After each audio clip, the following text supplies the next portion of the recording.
Hello बच्चों, स्वागत है आप सभी का द पॉलिटिकल क्लासेस के यूट्यूब चैनल पे। तो बच्चों, आज हम लोग समझेंगे आइडियोलॉजी को। What is ideology? आइडियोलॉजी होती क्या है, विचारधारा क्या है।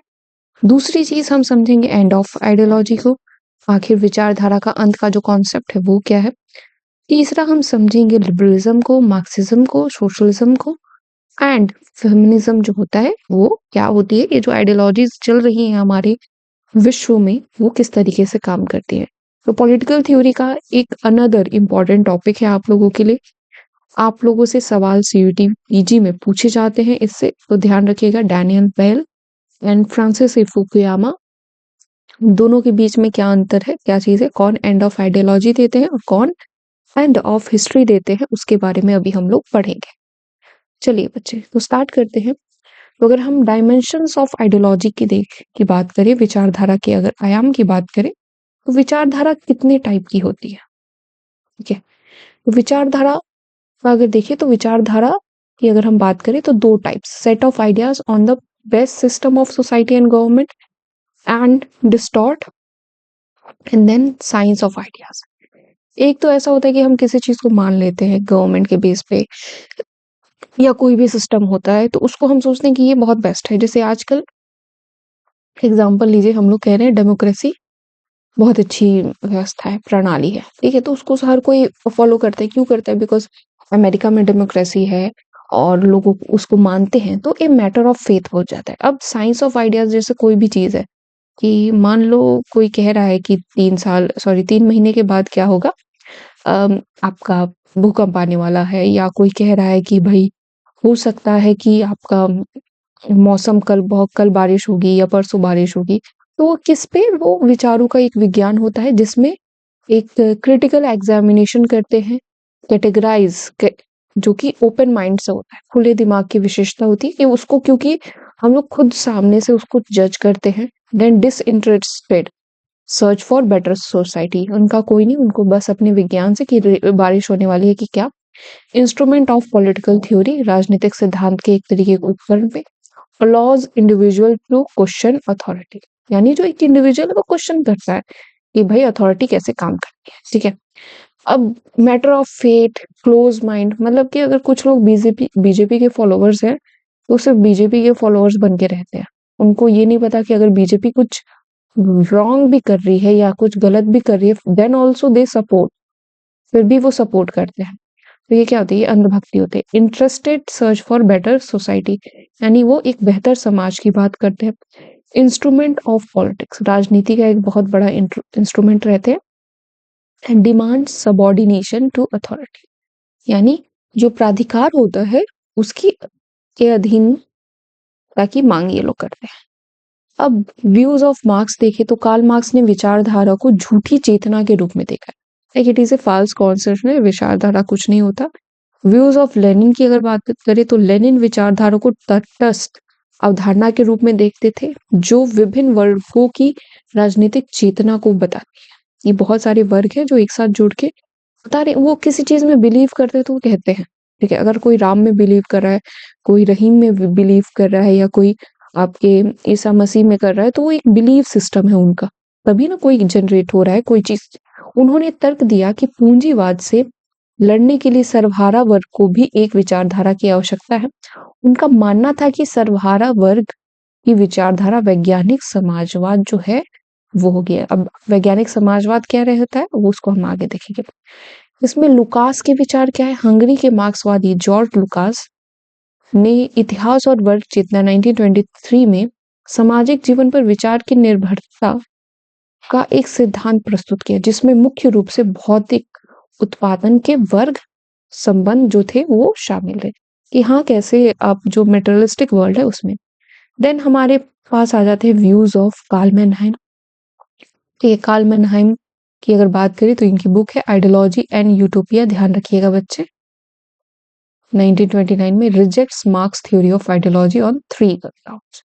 ठीक है, style of thought of any group is only indirect related to its interest. There is no direct correlation between its consciousness and its economic interest. भाई कोई पैदा होते ही कोई धन के पीछे थोड़ी भागने लगता है। सबसे पहले तो हमें प्यार की जरूरत होती है ना, हमें क्या मतलब इकोनॉमी में क्या हो रहा है, क्या प्रॉफिट लॉस होता है, इससे कोई मतलब नहीं। All thoughts is shaped by social background, hence Marxism itself is the ideology of class. ठीक है, मार्क्स मतलब हर एक चीज सोशल बैकग्राउंड से ही घूमती है, और क्लास कहाँ पे बनता है? क्लास भी तो सोसाइटी में ही बनती है, तो मार्क्स कैसे उसको निकाल सकते हैं?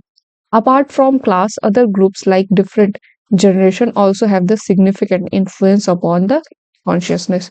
जो चेतना होती है, आखिर चेतना से ही तो कोई किसी चीज को हम मानते हैं।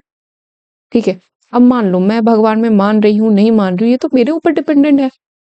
देन मैनहाइम ने ज्ञान के सामाजिक निर्धारण पर ध्यान केंद्रित करने के लिए ज्ञान का समाजशास्त्र शब्द जो होता है वो पेश किया। वो कहा कि भाई इस तरीके से समाजशास्त्र वगैरह जो होता है या नॉलेज होती है।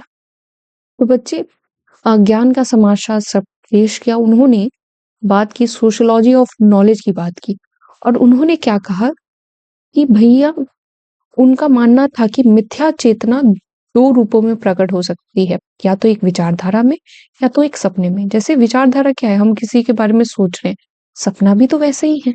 विचारधारा संरक्षण की प्रवृत्ति का प्रतिनिधित्व करती है, यह यथास्थिति बनाए रखने के लिए समर्थन जुटाने के लिए झूठी चेतना पर निर्भर रहती है। दूसरी ओर यूटोपिया परिवर्तन की प्रेरणा का प्रतिनिधित्व करती है, कि हम सोच, हमारे दिमाग में कोई थॉट आता है कि अच्छा चलो हम आगे चल के एक बहुत बड़े करोड़पति बनेंगे, या अगर आगे चल के हमारा जेएनयू में एडमिशन होगा, डीयू में एडमिशन होगा। ये क्या है? ये तो एक झूठी कॉन्शियसनेस है ना। हम अपने दिमाग में तो अभी हम है नहीं वहां पे, पर फिर भी सोच रहे हैं।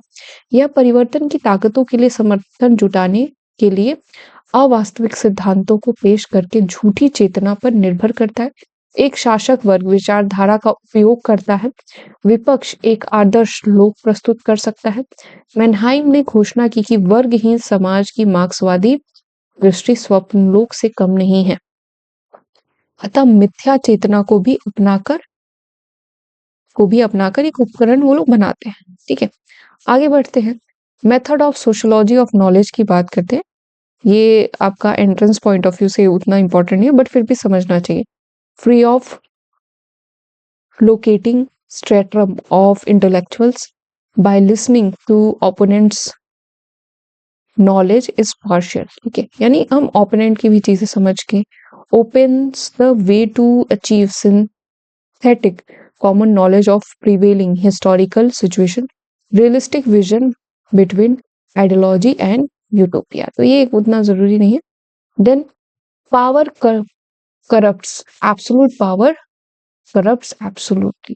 लॉर्ड एक्टन का ये इन्होंने कहा, फेमस ऑस्ट्रेलियन फिलोसोफर, इनको याद रखिएगा बस, ये जो बीच बीच में स्टेटमेंट आता है। कार्ल पॉपर क्या कहते हैं? इन the open society and it's enemy, 1945 में ये बुक लिखी गई है, ध्यान रखना, प्लेटो में भी पूछा जाएगा। Argue that ideology is the characteristic of totalitarianism, it has nothing to do with in the open society. He maintain that science and freedom flourish together in a society which is open in that sense, that it is willing to accept new idea। ठीक है, उन्होंने कहा कि विज्ञान और स्वतंत्रता एक ऐसे समाज में एक साथ पनपते हैं जो एकदम खुला है, जो किसी चीज को एक्सेप्ट करने की बात करते हैं। अब दरवाजा बंद है और कोई दरवाजे पे खड़े होकर खटखटाया जा रहा है, हाँ, फिर भी दरवाजा नहीं खुल। Minds are like parachutes, they functions only when open. तो आपके दिमाग में कोई भी विचार आ रहा है, कोई थॉट आ रहा है, तो किस तरीके से आएगा? इसी तरीके से आएगा। Then Hannah Arendt, a German Jewish philosopher, in the origin of totalitarian 1951 में defined totalitarian as a system of total dominance characterized by ideology and terror। It was made possible in recent Europe by three factors: the specific political social position of Jews, which had given anti-Semitism the tendency of hatred towards Jews के खिलाफ एक जो hatred है वो, a new force; imperialism, which generally generated racist movement, worldwide expression of power; dissolution of European society into the uprooted masses, so lonely and disoriented that they could be mobilized behind ideologies. तो यहूदी जो होते हैं, juice जो होते हैं, उनके लिए क्या कहते हैं, उनको बहुत एक तरीके से हिटलर ने भी उन्हें क्या कहते हैं, बहुत लंबे टाइम पीरियड तक उनका पूरा खात्मा करने की कोशिश की, बाद में वो हार भी गए। वो क्यों हुआ? बिकॉज़ एक नेचर हो जाता है, एक आइडियोलॉजी हम जनरेट कर देते हैं, ठीक है? अधिनायकवादी जो विचारधारा होती है और आतंक द्वारा विशेषतापूर्ण प्रभुत्व, यानी आइडियोलॉजी, विचारधारा, जब भी हम किसी विचारधारा से प्रभावित हो जाते हैं तो हम कुछ भी करने को तैयार रहते हैं। तो हिटलर ने भी तो यहाँ पे वही किया ना, ज्यूइश के साथ, यहूदियों के साथ। इस प्रकार पॉपर और एरेंट ने अधिनायकवाद के एक उपकरण के रूप में विचारधारा की भूमिका को उन्होंने डिस्क्राइब किया। अब आते हैं एंड ऑफ आइडियोलॉजी डिबेट पे, बहुत इंपॉर्टेंट है आपका। इस दृष्टिकोण के शुरुआती संकेत 1955 में मिलान, इटली में आयोजित द फ्यूचर ऑफ फ्रीडम विषय पर एक सम्मेलन की कार्यवाही में पाए जा सकते हैं। इस सम्मेलन पर एडवर्ड शील्ड्स की रिपोर्ट द एंड शीर्षक के तहत एनकाउंटर 1955 में प्रकाशित हुई, जिसमें कि द एंड ऑफ आइडियोलॉजी की बात हुई, ठीक है। Daniel Bell in his noted work the end of ideology 1960 में asserted that post-industrial societies are prone to similar development irrespective of their ideological differences.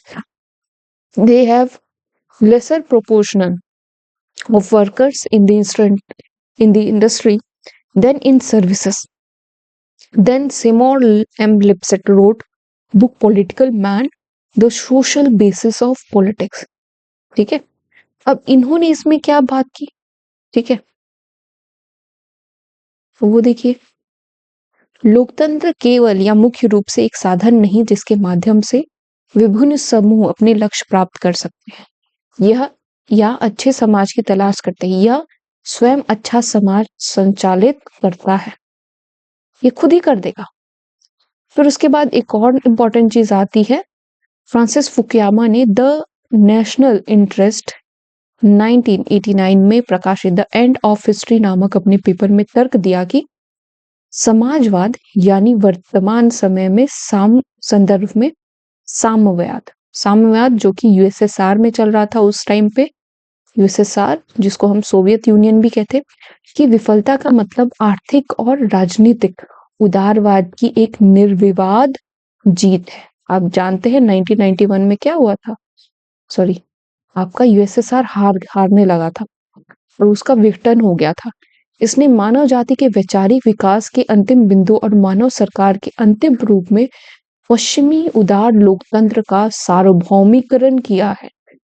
Fukuyama ने कहा कि उदार लोकतंत्र में कोई बुनियादी विरोधाभास नहीं है, यह मानव जाति की गहरी आकांक्षाओं को पूरा करने में सक्षम है। जीत ने उस लंबे ऐतिहासिक संघर्ष का अंत कर दिया है जिसने अतीत में इसके विस्तार में बाधा उत्पन्न की थी। हालांकि इस थीसिस को पश्चिमी प्रेस और अकादमिक हलकों में व्यापक प्रचार दिया गया था क्योंकि उनके विचार के तरीके के अनुकूल था ये, ठीक है।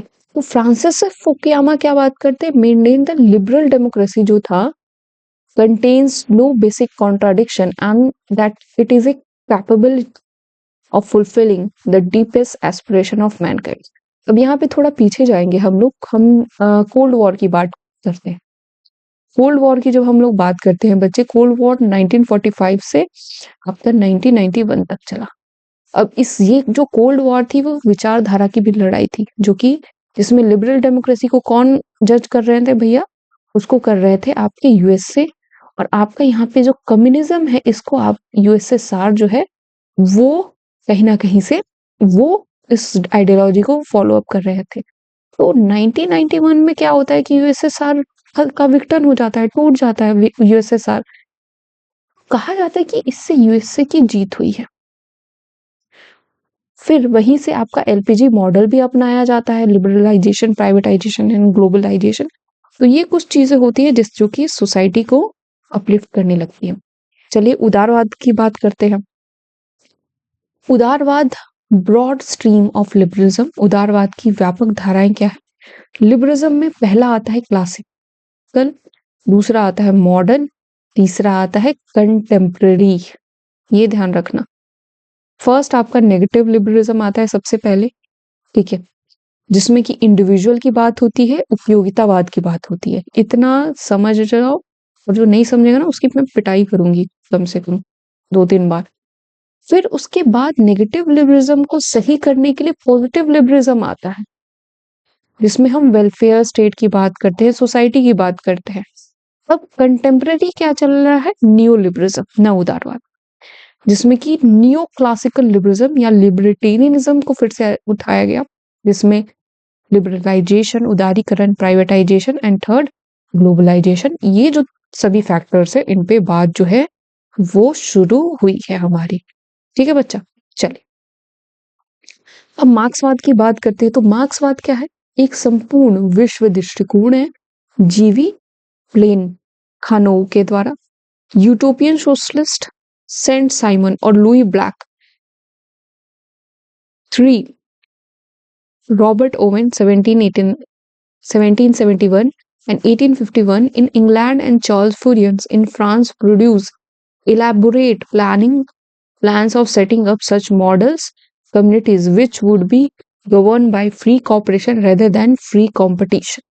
In France, hope to set up national worldwide system of decentralization workers cooperative which would bargain with one another for the mutual exchange of goods. ठीक है, ये एक मुक्त सहयोग की इन्होंने बात की। ठीक है, शास्त्रीय मार्क्सवाद, इसके मुख्य प्रतिपादकों में स्वयं मार्क्स और एंजल्स के अलावा आपके V.I. लेनिन, एक रूसी क्रांतिकारी और विचारक, रोजा लक्समबर्ग, एक पोलिश कार्यकर्ता विचारक, और माओ जेडोंग, एक चीनी क्रांतिकारी और विचारक। मार्क्सवाद के व्यापक निहितार्थ, जो काफी हद तक युवा मार्क्स के मानवतावादी विचार से प्रेरित है, को मोटे तौर पर नव मार्क्सवाद के रूप में पहचाना जाता है। दूसरी ओर नव मार्क्सवाद प्रभुत्व और निर्भरता की घटना के सूक्ष्म पहलुओं, समकालीन सभ्यता में विकृतियां और मानव मुक्ति के तरीके से बढ़ती है। कि आजकल बड़ी कंट्रीज जो रहती है वो छोटी कंट्रीज को क्या कर रहे हैं, कहीं ना कहीं से आपके डोमिनेट करने की जो चीजें हैं उसको वो लोग बढ़ा रहे हैं, उस चीज को भी रोकने की ये लोग जो बात है वो अपना करते हैं। ठीक है, देन उसके बाद आपका आता है फ्रैंकफर्ट स्कूल। ठीक है, ये critical theory and David hello chief exponent है, तो ये ध्यान रखिएगा फ्रैंकफर्ट स्कूल किस लिए। फ्रैंकफर्ट स्कूल के प्रमुख व्यक्ति Theodor Adorno, Max Horkheimer, Herbert Marcuse और जुगन हैबरमास ने अन्य लोगों के बीच बुजुर्गा समाज की सांस्कृतिक आलोचना को आगे बढ़ाया, विशेष रूप से पूंजीवादी प्रभुत्व के बजाय जो तकनीकी वर्चस्व है, टेक्नोलॉजिकल डोमिनेंस जो है उसकी बात। अगर आज का टाइम देखिए तो आज का टाइम पीरियड क्या है, we all are dominated by technologies. कोई भी चीज चाहिए, अरे हम तुरंत इसमें सर्च कर लेते हैं। ठीक है, मोटे तौर पर समकालीन मार्क्सवादी विचार, जिसे नव मार्क्सवाद के नाम से जाना जाता है, 2 दिशाओं में विकसित हुआ है। पहला तो मानवतावादी, दूसरा वैज्ञानिक। नव मार्क्सवाद का मानवतावादी तनाव विशेष रूप से युवा मार्क्स के काम पर आधारित है और आलोचनात्मक सिद्धांत की मुख्य धारा का गठन करता है। इसके प्रमुख विषय अलगाव की समस्याएं और मानव मुक्ति के तरीके हैं। इस प्रकार हर्बर्ट मार्क्यूस ने बुजुर्गा समाज में अलगाव की उन स्थितियों का शानदार ढंग से चित्रण किया है जिन्होंने मनुष्य को एक आयामी मनुष्य में बदल दिया है। ठीक है, देन एक बहुत इंपॉर्टेंट आ जाता है आपका डिपेंडेंसी थ्योरी, इसको पढ़ लीजिएगा बच्चे। एंडर ग्रेंडर फ्रैंक 1929 से 25, इसको आपको IR में भी पढ़ना रहेगा तो इसको भैया समझ लीजिए। German American economics historian Sameer अमीर 1931 to 2018, Egyptian French Marxian economists are the chief exponent of dependency theory, जो कि एक देश दूसरे देश पे क्यों डिपेंडेंट है और क्या क्या कहते हैं, किस तरीके से डिपेंडेंसी जो है वो कहीं ना कहीं से आपका एक जो डोमिनेंस है उसको क्रिएट कर रही है, उसकी बात। तो ये था मार्क्सवाद। अब हम समझेंगे समाजवाद। तो समाजवाद अपने प्रतिपादकों के हाथों में एक अलग पंथ साबित होता है, जो इसके समर्थकों के स्वभाव और उनकी वकालत को प्रेरित करने वाले दुर्व्यवहार की प्रकृति के साथ भिन्न होता है। समाजवाद संक्षेप में एक टोपी की तरह है जिसे अपना आकार खो दिया है क्योंकि हर कोई इससे पहनता है। सोशलिज्म पता है एक ऐसी चीज हो चुकी है जिसका मीनिंग आप इंडिया में देखोगे तो अलग मिलेगा, आप रशिया में देखोगे तो अलग मिलेगा, आप बाकी जगह पे देखोगे तो अलग मिलेगा। मार्क्सवादी इसको सोशलिज्म को ऐसे अपनाते हैं, सबके लिए अपना-अपना एक सोशलिज्म है, ठीक है? CEM George in his introduction to modern political theory 1924। तो ये ध्यान रखिएगा, समाजवाद संक्षेप में एक टोपी की तरह है जिसे अपना आकार खो दिया है। कोई भी अपने हिसाब से उसको मोल्ड किए जा रहा है, ठीक है? अब आइए देखते हैं। तो विकासवादी और क्रांतिकारी समाजवाद दो टाइप के हैं। विकासवादी evolutionary liberal socialism, democratic socialism है। रिवोल्यूशनरी क्या है? मार्क्सिस्ट सोशलिज्म है। Most of the exponent of evolutionary socialism are associated with Fabian socialism, ठीक है? ध्यान दीजिएगा। Harold J Laski 1893 to 1920 has made important contribution to the theory and practice of democratic socialism. In many of his famous works, particularly in the Liberty in the Modern State, State in Theory and Practice and A Grammar of Politics, ये आपके exam में पूछा जाता है, CUET PG का favourite सवाल है। Lasky has made a brilliant attempt to combine the concept of liberal freedom with the goal of socialist justice, ठीक है? उसके साथ दोनों को मिलाने के लिए बहुत कोशिश की, इसीलिए हम डेमोक्रेटिक सोशलिज्म का जो एक कॉन्सेप्ट है वो भी देख पाते हैं, जिसमें डेमोक्रेसी भी रहती है और सोशलिज्म भी रहता है। इंडिया में क्या है? आपका लिबरल सोशलिज्म है, डेमोक्रेटिक सोशलिज्म है, इवोल्यूशनरी है। Then EM Durbin in his The Politics of Democratic Socialism has completely elaborated the tenets of democratic socialism. Many countries of the world are today following the path of democratic socialism. Among these, the Scandinavian countries, Sweden, Norway, Denmark are the most notable. मतलब कि किस तरीके से आप व्यक्ति की liberty को भी मेंटेन करके ये लोग रख रहे हैं, और किस तरीके से आपका एक जो वो नहीं होता कि सोशलिज्म यानी कि समाज को भी बहुत अच्छे से कर रहे हैं, तो वो होता है डेमोक्रेटिक सोशलिज्म, ठीक है? या लिबरल सोशलिज्म, जिसमें एक इंडिविजुअल की तो हम चीजों को समझ ही रहे हैं, दूसरा चीज हम उस कंट्री में जो सोशल चेंजेस हो रहे हैं उसको भी समझ रहे हैं। देन फैबियन सोशलिज्म की अगर बात करें तो यह क्रांतिकारी समाजवाद में मार्क्सवादी सिद्धांत के विपरीत लोकतांत्रिक समाजवाद या विकासवादी समाजवाद का पहला व्यवस्थित सिद्धांत था। फैबियन समाज वादियों ने मार्क्सवादी अवधारणाओं को कई तरीकों से संशोधित करने की मांग की। उन्होंने अपना अर्थशास्त्र मूल्य के श्रम सिद्धांत के बजाय किराए के रिकॉर्डियन कानून पर आधारित किया, ठीक है? तो ये भी इन लोगों ने लिया, ये ध्यान रखिएगा, ठीक है? Ricardian law of rent rather than on the lay, ये इस बार पूछा गया था आपके एग्जामिनेशन में। तो रिकॉर्डियन लॉ ऑफ रेंट क्या है? Ricardian law of rent refers to the law of economics initiated by David Ricardo. ध्यान दीजिए, a British economist. It held that with the growth of industrialization, demand for food grains rises and rent on land goes up, so landlords immensely benefit from the growth of the capitals. ठीक है? यह माना गया कि औद्योगिकरण की वृद्धि के साथ खाद्यान्न की मांग बढ़ जाती है और भूमि का किराया भी बढ़ जाता है, इसलिए पूंजीवादी और विकास से जमींदारों को अत्यधिक लाभ होता है।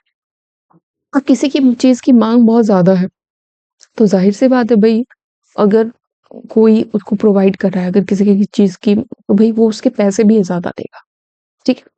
फैबियनवाद के प्रतिपादक John Bernard Shaw, Sidney Webb, Beatrice Webb, Sidney Olivier, Graham Wallas, GDH Cole सर्वाधिक प्रतिष्ठित व्यक्ति हैं।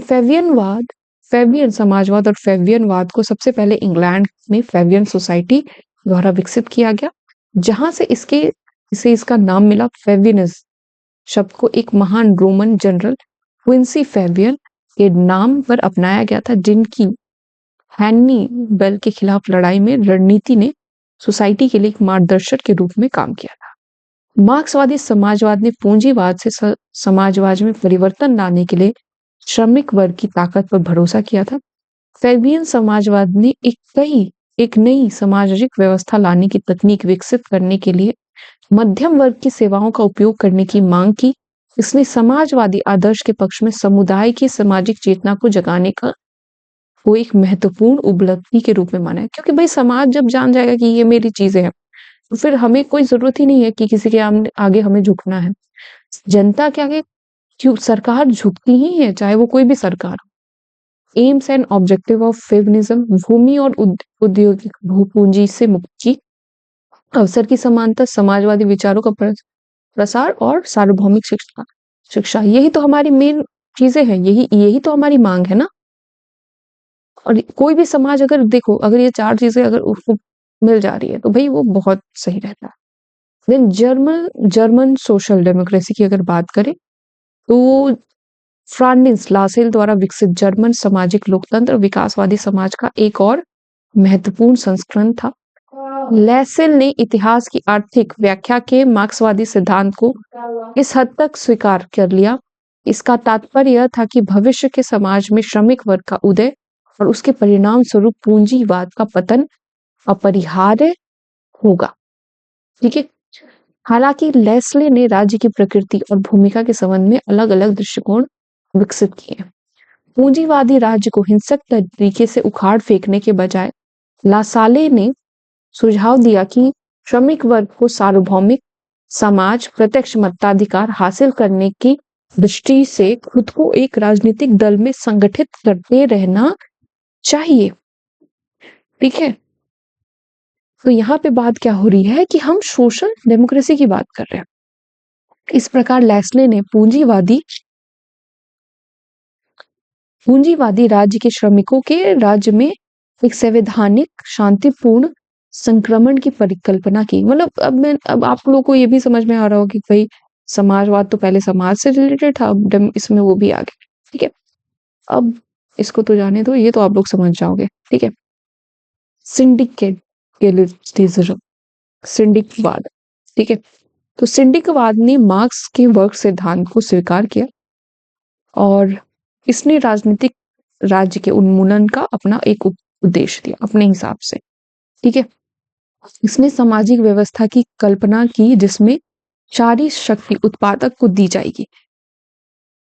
व्यापार, औद्योगिक संघ, समाज के आर्थिक ढांचे के रूप में ये सभी लोग क्या करेंगे, मिलके काम करेंगे। ठीक है।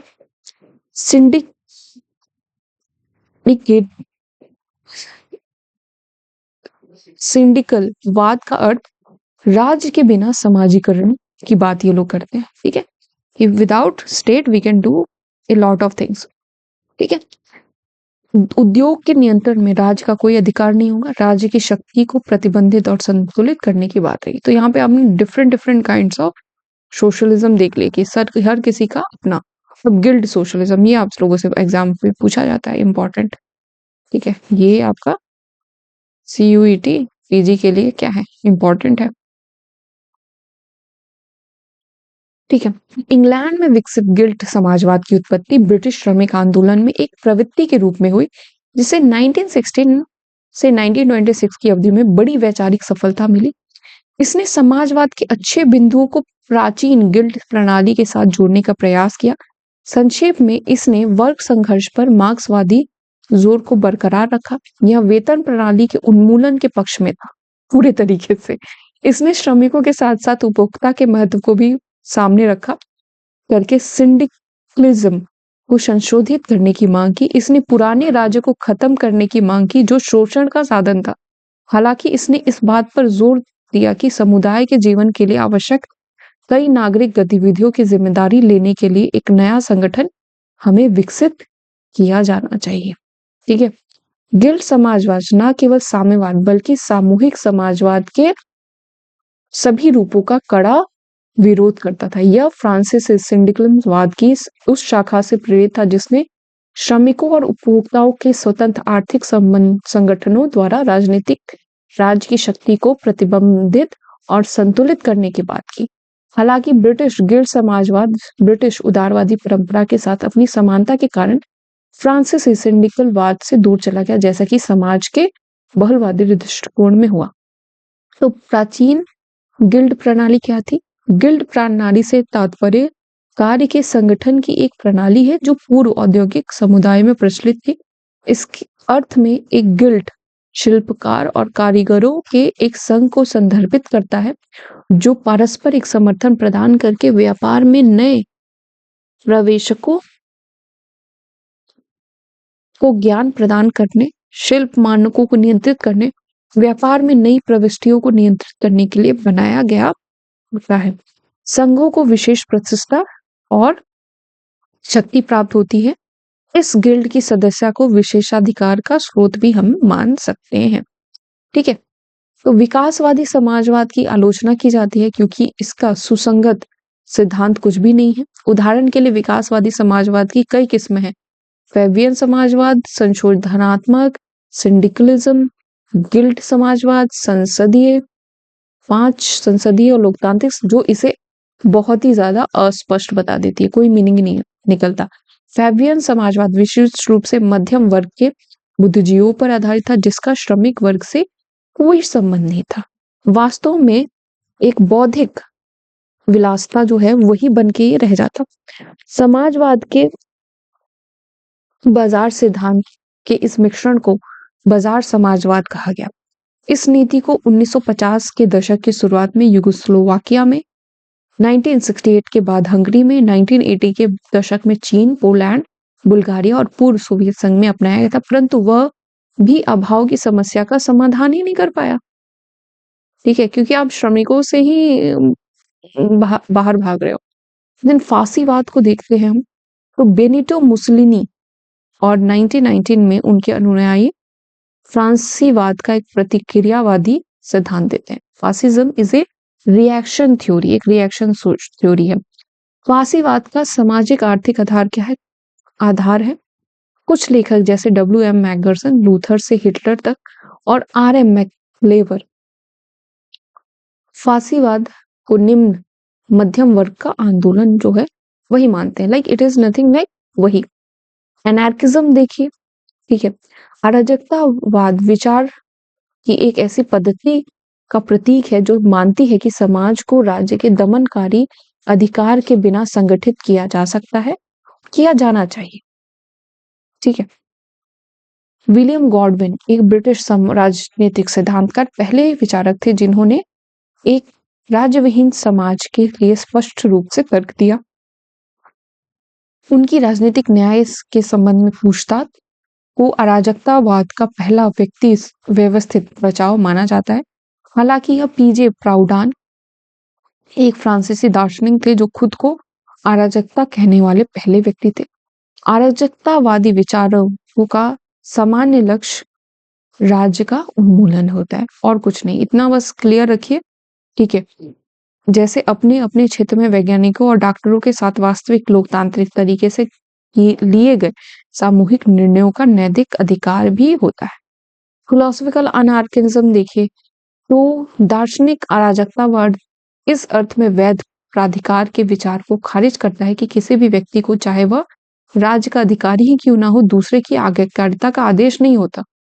इसकी बात कौन करते हैं? गांधी इसकी बात करते हैं। गांधी करते हैं और वो कहते हैं कि हम लोग खुद सेल्फ रूल में रहेंगे तो हमें जरूरत ही नहीं है किसी की, हमें किसी सरकार की जरूरत ही नहीं है। तो इसीलिए उनको दार्शनिक अराजकतावादी भी गांधी जी को कहा जाता है। इसी यही कारण रहता है और कुछ नहीं। ठीक है, कि हम अपने अधिकार के हिसाब से चलेंगे।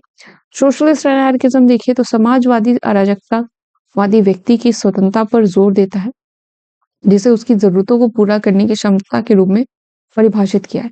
यह सभी की अधिकतम स्वतंत्रता सुनिश्चित करने के लिए सामाजिक और आर्थिक समानता की आवश्यक शर्त जो होता है वो मानते हैं। ठीक है, स्वतंत्रता या स्वतंत्रता व्यवस्था की जननी होती है। लिबर्टी और freedom is the mother not the daughter of the order. All political parties are varieties of despotism. Power of the state and power of the capitalism are counter minus, यानी एक दूसरे से वो लोग जुड़े हुए हैं भाई, ऐसा हो ही नहीं सकता कि वो लोग जुड़े हुए ना हो।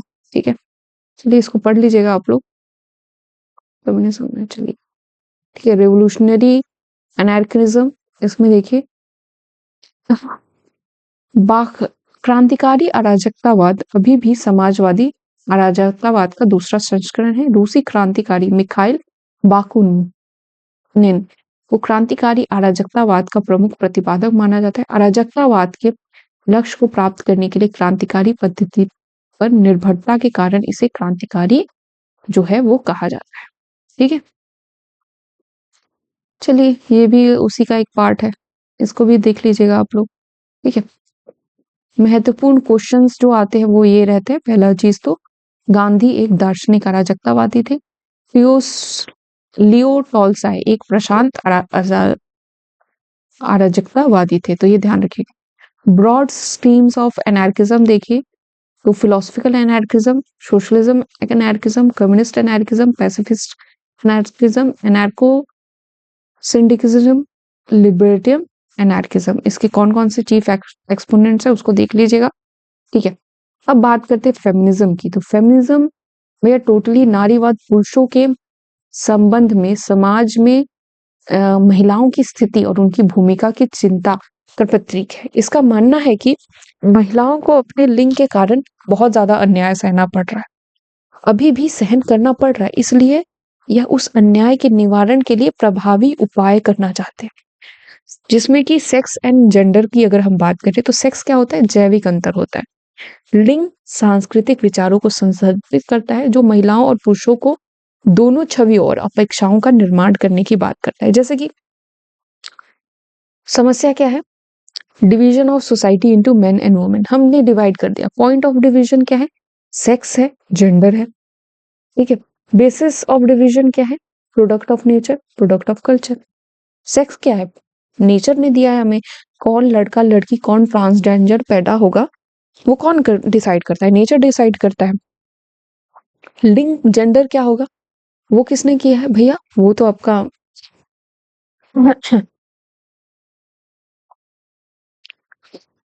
एक चीज ध्यान रखना बच्चे, जेंडर को हम लोग जेंडर ही कहते हैं। ठीक है, symptoms of division, natural inequality, conventional inequality होती है। कैरेक्टर ऑफ डिवीजन, निरंतर, और इसको हम लोग चेंज कर सकते हैं, जेंडर को हम लोग चेंज कर सकते हैं बाय जेंडर लॉ रोल्स। ठीक है, लिबरल फेमिनिज्म की अगर बात करें तो उदारवादी नारीवाद के समकालीन प्रतिपादकों में अमेरिकी लेखिका कार्यकर्ता बेटी फ्रीडन सबसे पहले, इनका नाम आता है 1921 से 26 में, सबसे उल्लेखनीय है। अपने सबसे प्रसिद्ध काम the feminist mystic, feminine mystic 1963 पूछा जाता है एग्जामिनेशन में। 1, she argued for major to ensure substantive equality for women in the sphere of work, काम करने की जगह पे, चाहे वो as well as politics and private life, दोनों जगह भाई इनको थोड़ा सा आप दीजिए। द सेकेंड स्टेज 1983 में ये लिखती है, इनकी दूसरी book. She underline the continuous significance of home, family and children for women. Friedman resembles Mary Wollstonecraft and Mill in so far as she does not want to overturn contemporary liberal society। ठीक है, वह समकालीन उदारवादी समाज को उलटना नहीं चाहती। Freedom को दूसरी लहर के उदारवादी नारीवादियों के लिए प्रेरणा द्वारा व्यक्ति जो है वो माना जाता है। उदारवादी नारीवाद की अन्य महत्वपूर्ण समकालीन प्रतिपादक है कैरोल पेटमैन। वह यौन राजनीति पितृसत्तात्मक आधार के सिद्धांत के साथ उदार लोकतांत्रिक सिद्धांत में वैचारिक समस्याओं के संश्लेषण के लिए व्यापक रूप से जानी जाती है। अपने प्रसिद्ध निबंध द सेक्सुअल कॉन्ट्रैक्ट 1988 में उन्होंने विशेष रूप से इस गलत धारणा पर हमला किया कि सामाजिक अनुबंध के उदार सिद्धांत में पितृसत्तात्मक शासन की अवधारणा को उखाड़ फेंका है, बिल्कुल भी नहीं। रेडिकल फेमिनिज्म देखिए, तो रेडिकल फेमिनिज्म देखिए, इसकी शुरुआत के संकेत 20वीं सदी की शुरुआत में मिलते हैं, खासकर अंग्रेजी उपन्यासकार वर्जीनिया वुल्फ जो होती है वो, उनके द्वारा। पहले उपन्यास के माध्यम से ही औरतों को थोड़ा सा जागरूक करने की बात की। अपने प्रसिद्ध निबंध ए रूम ऑफ वंस ओन में वुल्फ ने बताया कि कैसे पुरुष सामाजिक और मानसिक रूप से महिलाओं पर हावी होते हैं। उन्होंने तर्क दिया कि पुरुषों के लिए दर्पण के रूप में कार्य करके महिलाएं स्वयं के साथ साथ पुरुषों की भी शिकार होती हैं। तब फ्रांसीसी उपन्यासकार then Simone de Beauvoir 1908 to 1900 1886 में a French novelist author of the second sex. ये भी लिख लो बच्चे, नहीं लिखोगे तो फिर पछताओगे। ये तीसरी बुक होगी, ठीक है। To challenge Sigmund Freud's 1856 to 1939 famous dictum autonomy in destiny of woman when she asserted a woman is not born but made। उन्होंने साफ कहा कि वुमेन बनती है, बनाई जाती है, वो पैदा नहीं होती, कोई औरत कोई पैदा नहीं होता। कट्टरपंथी नारीवाद की एक अन्य प्रमुख प्रतिपादक शुलामित फायरस्टोन 1945 to 2012 ने अपनी प्रसिद्ध लेख कृति द डायलेक्टिक ऑफ सेक्स, ये फोर्थ बुक है आपकी, ध्यान रखना, में तर्क दिया कि महिलाओं की अधीनता को किसी गहरी या अधिक व्यापक प्रणाली के लक्षण या पहलू के रूप में नहीं समझा जा सकता। वर्चस्व जैसे कि जातिवादी या समाज का वर्ग आधारित विभाजन ऐतिहासिक रूप से महिलाएं पहला उत्पीड़ित समूह थी। उनकी अधीनता को पूर्वाग्रह के उन्मूलन या यहाँ तक कि वर्ग के समाज जैसे उन्मूलन जैसे परिवर्तनों से समाप्त नहीं किया जा सकता। फायरस्टोन ने दावा किया कि महिलाओं की अधीनता का आधार अंततः बायोलॉजिकल ही है, ठीक है। देन आपकी आती है केट मिलेट, ठीक है। केट मिलेट आती है 1934 से 2017 तक इनका टाइम पीरियड है। उनकी बुक है सेक्सुअल पॉलिटिक्स, ये भी लिख लेना। वो कहती हैं, उन्होंने लिंगों के बीच संबंध शक्ति पर तर्क दिया, एक विचारधारा द्वारा आगे कायम थे। यह वर्ग और नस्लों के बीच संबंध के समान था, अतः इसे राजनीतिक संबंध के रूप में देखा जाना चाहिए। मैक्स वेबर के वर्चस्व के सिद्धांत पर महिलाओं की अधीनता के अपने विश्लेषण को आधार को बनाते हुए मिलेट ने तर्क दिया कि पुरुषों ने महिलाओं पर दो रूप से वर्चस्व काम किया है, एक सामाजिक और आर्थिक रूप से। समाज में वो जाने ही नहीं देते, समाज में जब वो नहीं जाएंगे तो फिर पैसे कहाँ से कमाएंगे। अब समय आ गया है कि मनुष्य के प्रभुत्व ने इन उपकरणों को नष्ट कर दिया जाए। शुलामित फायरस्टोन और केट मिलेट को कट्टरपंथी नारीवाद के दो स्तंभ माना जाता है। दे बोथ आर द कट्टरपंथी, शुलामित फायरस्टोन एंड केट मिलेट, जिन्होंने 1970 के दशक में महिला मुक्ति आंदोलन के विकसित करने पर भारी प्रभाव डाला। एंड सोशलिस्ट फेमिनिज्म की बात करी जाए तो फ्रांसीसी सामाजिक आलोचक समाजवादी दार्शनिक चार्ल्स फूरियर ने 19वीं सदी की शुरुआत में समाजवादी नारीवाद के पक्ष का तर्क दिया, ठीक है। इस स्कूल की समकालीन प्रतिनिधि सिला रॉब बाथम ने सामाजिक परिवर्तन के लिए एक सहभागी विकेंद्रीकरण दृष्टिकोण की वकालत की, जो सभी उत्पीड़ित समूहों के संघर्षों को जोड़ने पर विचार करती है। सबसे प्रसिद्ध लेखन महिलाएं, प्रतिरोध और क्रांति और हिडन फ्रॉम हिस्ट्री में रॉबाथम ने महिलाओं के लिए ज्ञान ताकत के स्रोत के रूप में अतीत को पुनः प्राप्त करने का प्रयास करने की बात की। उन्होंने the past is before us में इस दृष्टिकोण को जारी रखा कि एक मार्क्सवादी के रूप में उन्होंने कहा कि महिलाओं की मुक्ति का संघर्ष अनिवार्य रूप से पूंजीवाद के खिलाफ संघर्ष से जुड़ा हुआ है। उन्होंने ऐतिहासिक साक्ष्यों को से दिखाया कि वर्ग शोषण और महिला उत्पीड़न आपस में एक दूसरे से क्या हुए हैं, जुड़े हुए हैं। इसीलिए हमें एक साथ होने की आवश्यकता जो है वो है। अब अगर हम वेव्स ऑफ फेमिनिज्म की देखें, यही आपसे पूछा जाता है, तो प्रथम लहर 19वीं सदी के अंत और 20वीं सदी के शुरुआत में महिलाओं के मताधिकार आंदोलनों से शुरू हुई थी, ठीक है। आपके महिलाओं के हित के बारे में उनके पतियों के हितों से कमतर नहीं है, बल्कि महिलाएं भी तो आगे बढ़ी। द्वितीय लहर अगर देखा तो चाहे तो 20वीं सदी के अंत में, विशेष रूप से 1960 से 70 के दशक में सक्रिय नारीवाद के पुनरुत्थान, जिसमें पुरुष हिंसा, विशेषकर यौन हिंसा पर प्रहार किया।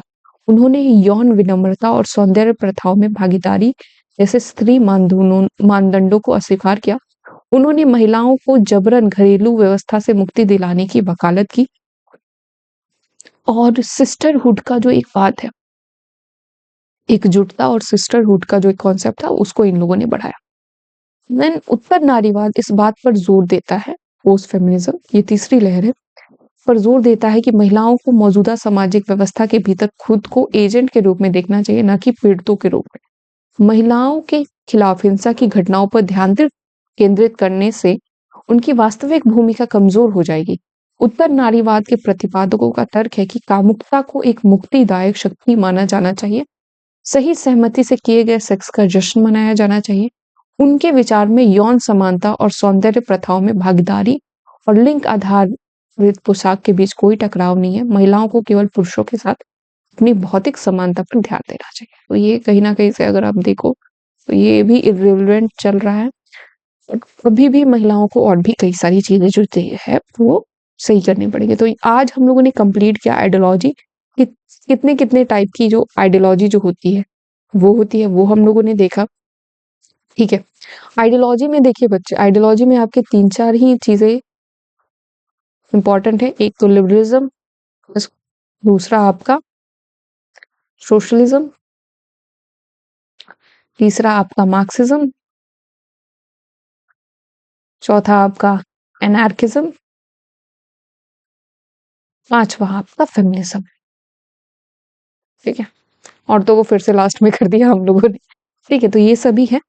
इस पीडीएफ को पाने के लिए आप लोग हमारे टेलीग्राम चैनल को ज्वाइन कर सकते हैं। ये पीडीएफ वहाँ पे आप लोग को मिल जाएगा।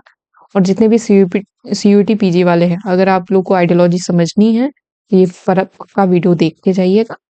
और ये जो अगर वीडियो नहीं देखना तो भाई ये जो आपका पीडीएफ है वो भी देख लीजिएगा, तो आपके लिए वो उतना कारगर हो जाएगा। तो थैंक यू सो मच। मिलते हैं नेक्स्ट क्लास में। और कोशिश रहेगी मेरी कि आपका कल या परसों, जो परसों से हम लोग आपका डब्ल्यूपीटी का जो सीरीज है वो स्टार्ट कर देंगे, जिसमें Aristotle, Machiavelli, Hobbes, Locke and Rousseau जो है वो हम लोग आपको पढ़ाने लगेंगे। तो उसके लिए thank you so much, all the best. Exam की प्रिपरेशन करते रहिए, नोट्स बनाते रहिए। जो नोट्स नहीं बना रहे वो मेरे भाई वही, वो बिल्कुल भी अभी तो मैं कहूँगी बेवकूफ़ी कर रहे हो। नोट्स बनाओ, सेमेस्टर के लिए भी बेटर रहेगा आपका और आपके एंट्रेंस के लिए भी बेटर रहेगा। चलिए मिलते हैं नेक्स्ट क्लास में।